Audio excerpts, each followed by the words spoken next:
প্রবাসীর মাটিতে ঈদের তৃতীয় দিন আজকে আমরা আসলাম ঘুরতে। প্রথম দ্বিতীয় দিন আমরা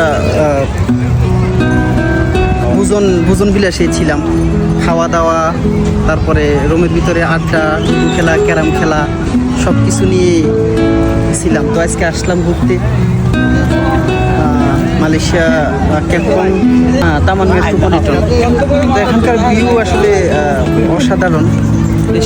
সূর্যের সানসেট, বিকেলের যে ঠান্ডা শীতল হাওয়া, তারপর সব মিলিয়ে আলহামদুলিল্লাহ ভালোই। তো সাথে আছে আমাদের রিপন ভাইয়া। রিপন ভাইয়ের অনুভূতি কেমন? ভাইয়াই সবাইকে এখানে নিয়ে আসছি, সবাইকে মানে উজ্জীবিত করছি এখানে আসার ভাই। আচ্ছা, তো উজ্জীবিত করার জন্য আপনাকে ধন্যবাদ।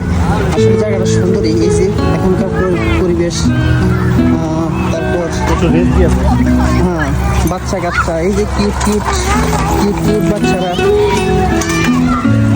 এই দেশে একটা জিনিস আসলে মাথায় রাখা খুবই প্রয়োজন, এত সুন্দর বাচ্চা শুধু চোখেই দেখা যাবে, ধরা যাবে না।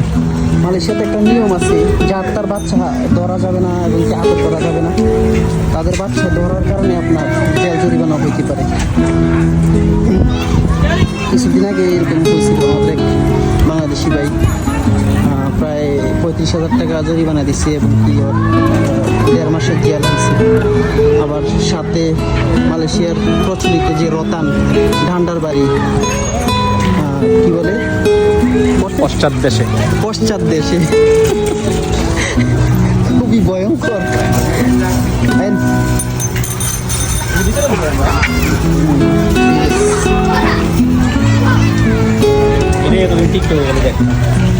আর আইন এর আগে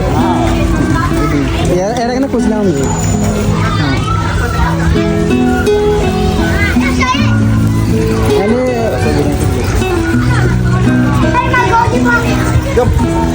এখানে বেশিরভাগ চীনা সম্প্রদায়ের মানুষদের দেখা যাচ্ছে,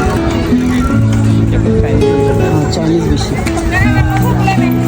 ক্যাপ্টনটা আসলে চাইনিজেরই। এই যে এত সুন্দর একটা পার্ক, সাথে লেক, সুন্দর একটা লেক, সিনেমা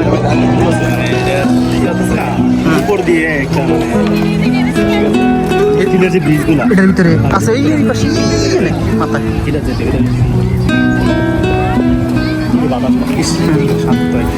মানে এই যে এখানকার যে ঠান্ডা বাতাসটা, যে ঠান্ডা শীতল হাওয়াটা তাসিকের ভিতরে, তাসিকের পানির সাথে বাড়ি খাইয়া তারপর আমাদের গায়ে আসতেছে, মানে খুবই ভালো লাগতেছে। অনুভূতি আসলে অন্যরকম, যেটা বলে বোঝানো যাবে না।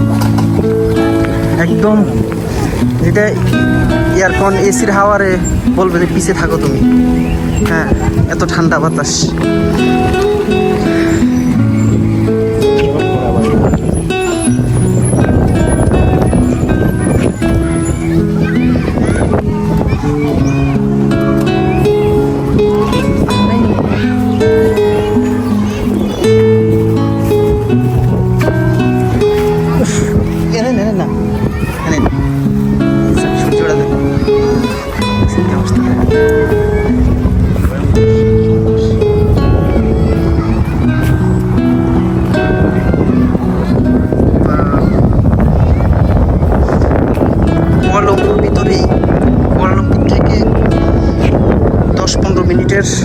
দূরত্ব, এত সুন্দর একটা স্থান।